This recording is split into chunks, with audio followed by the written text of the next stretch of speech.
Welcome to the interview, the Genius 30 interview. Sounds by 8 and Genius 30. Yes, sir. What's going on, man? What up, man? It's the word of this gang right here. So I just got a couple of questions, man. Who are you? What is Genius 30? What it stand for? Like, if anyone asks who you are, what would you say? Genius 30. You know, the first answer they say like you're an artist, but I'm a child of God. That's where the name come from. Genius. Fear of the Lord is the beginning of knowledge, so that's where genius come from. So Genius 30, being a child of God. So that's what I am first and foremost. Absolutely. And that's what relates to like my music, you know, my purpose in music. You know. So Okay.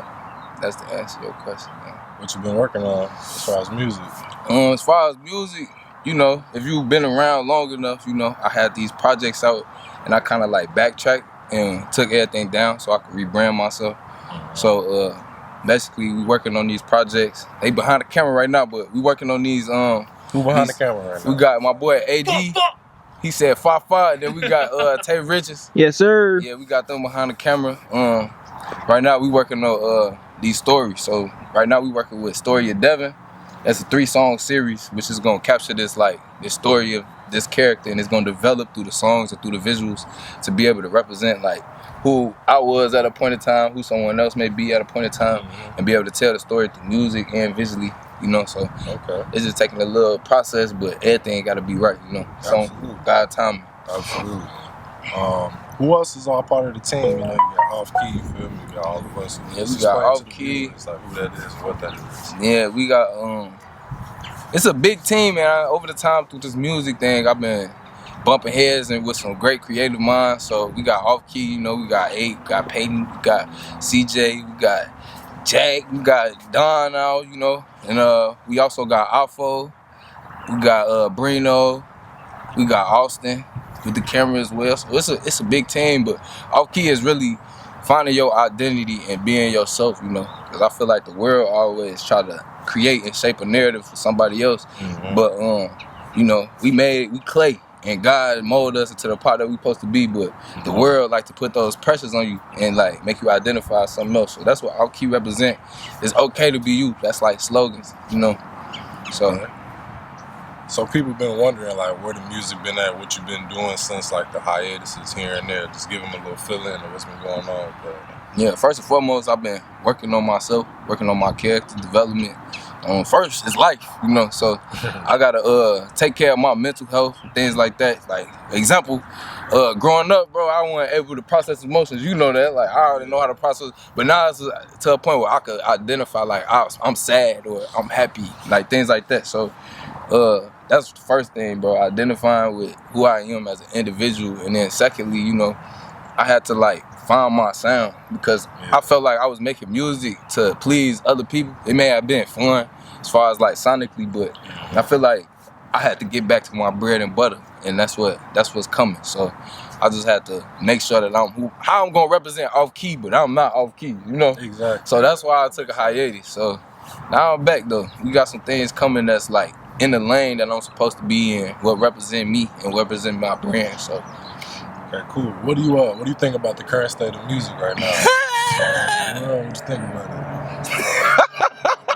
Alright, that was funny, bro. I feel like it's crazy, bro. I ain't even gonna lie. I ain't got much to say. I feel like everybody know.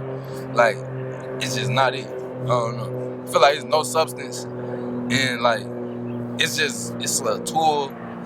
It's similar to drugs, bro. Like crack in the streets, bro. It's the same thing. I feel like it deteriorates people's brains, they purpose and who they may be. I feel like music is deeper than just sound, and music is like it really hits your soul. And we could go deeper than that and say like, elaborate. The devil he was like the angel of music before he became a fallen angel. So if we want to sit here and say that, then it's like, okay, if he in control of music sonically, these industries, these labels, what agenda is they pushing? You know what I'm saying? So I sit back and I think about that. And I feel like when I was making music at a point in time, I was kind of following in that lane.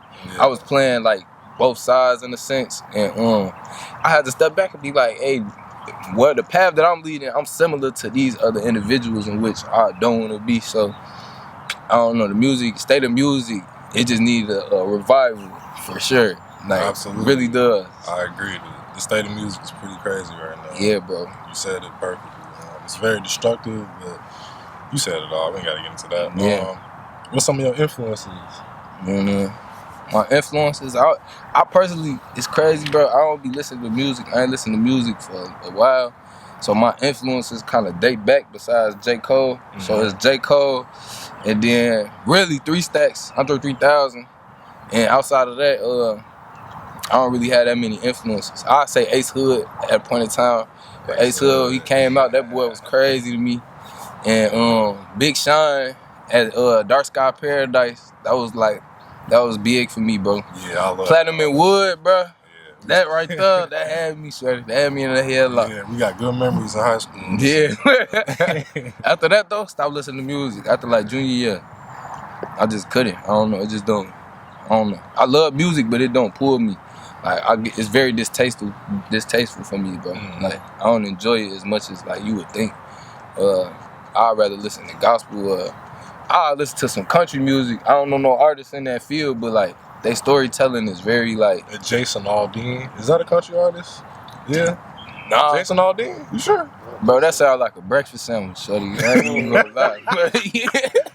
Some other breakfast. Hey, bro, but yeah, they storytelling real dope over there on that side of things. It is. You right, actually. They real good at it. Yeah, like, pop, bro. Like pop and country music and storytelling is elite. So hip hop, nah, it's just flaunting. It's just flaunting, flexing. Braggadocious. Yeah. Fuck, bro. So what's some of your studio pet peeves? Some do's and don'ts in the studio. Some do's. I need some proper lighting. I don't like when I'm punching in, like when I have a session where I don't got nothing written or nothing prepared, I don't like listening to no beats in the session. Like don't play nothing unless like it's time to record. Cause I feel like my first thought when I record or I hear a beat, that's like truly my natural like go-to. I gotta go in that lane. So I don't like to hear no beats. And another don't is if I'm in a session, don't bring nobody else into the session unless I know they coming to the session. I hate when I'm mid-session, I'm locked in.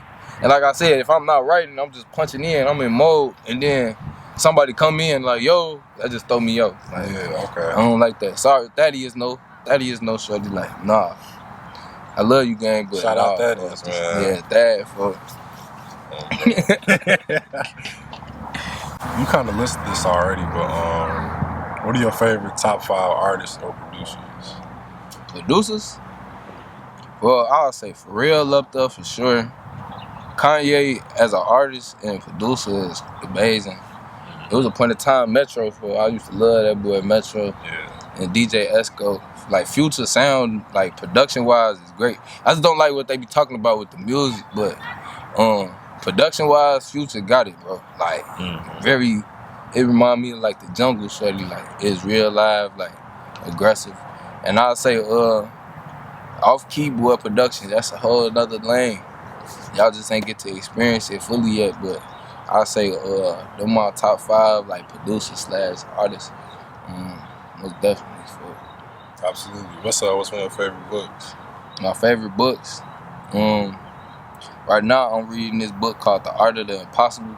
It's basically taking your mind. I feel like your mind, that's your greatest like weapon. You gotta exercise your mind. So the art of the impossible is reconstructing your subconscious. So your subconscious aligned with your reality. So that's a book that I'm enjoying right now. I wouldn't necessarily say I got a favorite book though, but I really enjoy that book that I'm reading through. Who is it about? Don't know, so don't ask me no questions. Art of the Impossible. Art of the Impossible. No, it's definitely dope. I got it at the crib though. It's Colton something. Don't know his last name though. Don't know the last name. Okay, but for anyone else who's out there trying to be an artist in today's age, like what would you tell them as far as like advice? I'd say to skip through all the BS and all that. It's just be your individual self. Feel like there's a lot of people that create, bro. They see something and then they want it. My pops be saying, he say, you a C-want. That's what he said, you a C-want. You see something, you want it. A C-want? Yeah. That's what he called his wife a C-want. You see it and you want it. But for real though, like, you see something on the media, you see something that another creator doing, and you just try to go do that same thing. And you try to replicate it instead of being your true self. I feel like that's something that take away from the art and the beauty of music, and not even just music, but all type of forms of art. And I feel like that's why movies weak now and music just sound real repetitive, because somebody trying to duplicate a sound. So yeah, so I say the first things first is just find your identity and stick to that and be that, because that's what's gonna really draw people into you as being an artist for sure. Okay. Why do you feel like you here? Why you feel like you're on planet Earth? Why is Robert Hall here? I feel like everybody got purpose, but I feel like my purpose specifically, especially with my gifts, is to use my music to bridge that gap between what the world is and what it should be through God's eyes. You know what I'm saying? It's a lot of people that's just making music to have fun, and I get that, it's okay, but it's got to a point where it's just like it need a rescue, bro. It sounds weird, but like that's how I feel. And I feel like my purpose is to, like, through my music, I mean, first I believe my purpose is to bring people to God's kingdom, okay? And my gift just so happens to be music. So I feel like my music and my gift is supposed to correlate to bringing people to God's kingdom, whatever that may be. Maybe that could just be me talking in this interview and somebody realizing something. But I feel like if you leave something, if you speak something and sow those seeds to individuals, God gonna handle the rest. So I think that's what my purpose is. That's why I'm here. You know? Okay. What was the first moment you decided to start making music? Like, when was it? All right, I'm about to start making music. I was at my crib, 6th grade. My cousin Tay Richards, he was over there at the crib. We all at the crib. That was like my mama got a divorce. I ain't get to see my cousins that much till after she got the divorce, right? So all right, my cousins started coming over, and they over there. And then they always, every time they came over, they used to leave at like 8 p.m. Shorty, I'm like, damn, why they ain't spending the night? You feel me? We just kicking it. And I'll be like, hey man, where y'all going? He said, we going to the studio. You can't come, cuz, unless you make some music. I remember that day, Shorty, I put on, it was like snapbacks and tattoos. I went on YouTube. And I just started going crazy. I just started writing songs, just started writing music. And then I had my brother Bud, he had started filming me, and we had just uploaded on Facebook. So that's what got me interested into like writing music. But prior to that, I was just writing poems and stuff like that. But I got inspired by like my cousins really to make me make music. So that's why I got into it for sure. Interesting. Yeah, it's definitely. Snapbacks and tattoos. That is crazy. Nah, that's crazy. Nah, it definitely is. Bro. What's your favorite food? My favorite food, bro? I'm a pasta, bro. I like the pasta. There's so many varieties in pasta, bro. I ain't gonna lie. Like pasta, like I don't got no specific pasta. It's just pasta. Like I could eat the Alfredo. I could eat the baked ziti, the lasagna, the spaghetti, shorty. Spaghetti, all right, spaghetti, I take that out though. Spaghetti over with. Boy, I grew up eating spaghetti so much. OG will get a pound of ground beef. The ground beef would be for spaghetti. And then she'll leave half of it, make tacos. Then the rest of it would be chili. Then the chili would be chili cheese dogs on Thursday. You hear me? One batch of ground beef for 4 meals. She was incredible, but you feel me? Like, yeah, bro, I'm over the spaghetti though. Any other pasta, bro? The spaghetti. Sheesh. Yeah. I feel that. Bro, spaghetti. Not it no more. That's how I feel about beef tacos. I can't go to no restaurant and get no beef tacos. It don't make sense to me. I done had that too many times. He said it don't make sense to me. It don't, but I'm gonna go spend my money on some beef tacos. You know what I'm saying? I feel you, though. That's over with, boy. Absolutely. That's crazy. Well, wrapping up. Yeah. What do you want people to walk away with when they hear Genius 30? What do you want their impact to be when someone listens to your music or hear you speak? I want them to be like, wow, that's powerful. That's impactful. I could use some of these lessons and carry it on through my life. And also, wow, he fear the Lord. That's something that y'all should do as well. And I also believe when they hit me, they should be like, that inspired me to be myself. You know what I'm saying? I don't gotta fit in. I don't gotta fit no scheme. I don't gotta fit into like box. You know, I make my own box. You know, so it's like, I don't want nobody to be like, yeah, he look like. I hate when people compare me to other individuals because it's like on me, but it's like that's why I want people to take from it. Like, be yourself, be off key. Everybody off key if you want yourself to be. You know, off key is the God way, bro. Absolutely, man. Sounds by 18's 30 interview. That concludes the interview. Yes, sir. Bet.